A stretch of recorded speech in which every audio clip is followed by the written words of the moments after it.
Aqui você vai conhecer uma história sangrenta de Barcelona, a Vampira de Raval, uma história verdadeira e documentada.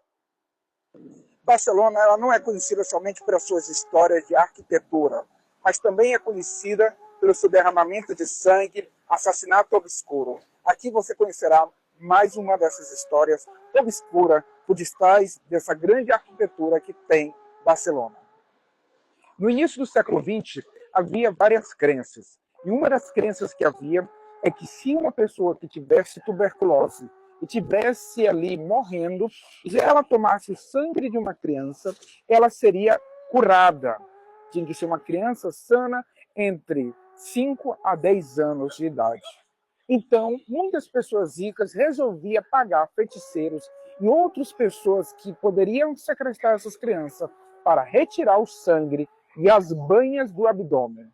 Raval, que significa subúrbio, um bairro criado para colocar aqueles que eram rejeitados pela sociedade.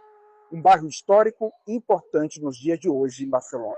Hoje é ocupado pela maioria muçulmana, árabes e também ainda um grande nível de criminalidades. Aqui tem a história da Vampira de Raval. No início do século XX, aqui no bairro de Raval, vivia várias pessoas pobres, com muitos filhos.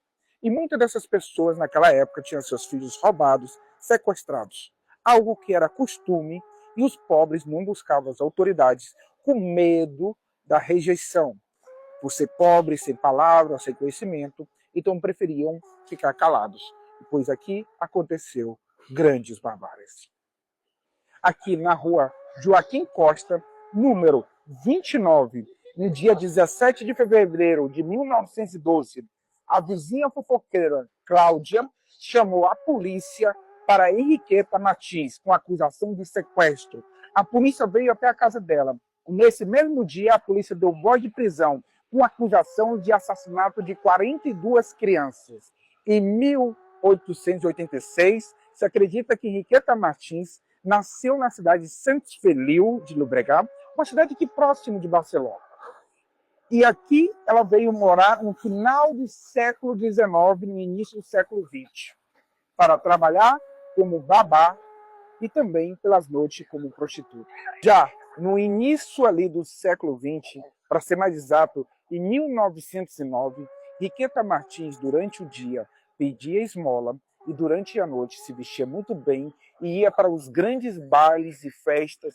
Henriqueta Martins fez grandes amigos nessas grandes festas. Amigos que gostavam de ter relações com crianças. Então, Henriqueta Martins começou a levar esses amigos até o seu apartamento para ter relações com essas crianças. Ela atraía crianças entre 12 a 14 anos de idade.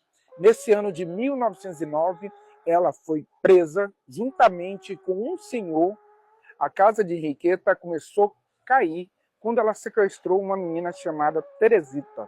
Essa menina não era uma simples menina, era uma menina de aproximadamente 10 anos, pertencente a uma família nobre. Aqui, na rua Picalqueires, o número 3, foi aonde tudo foi desvendado. Nessa casa se encontrou não somente vários corpos, resto desses corpos em vidros, como também ossos. Esses ossos possivelmente seriam os ossos de 12 crianças. Não somente isso, encontraram um livro de feitiçaria feito de couros. Isso dizem os jornais daqueles dias. Em 1912, Henriqueta Martins ela foi presa. Em 1913, ela morreu. Até hoje não se sabe como foi a sua morte, se foi por um câncer de útero ou se ela foi assassinada pelas suas companheiras.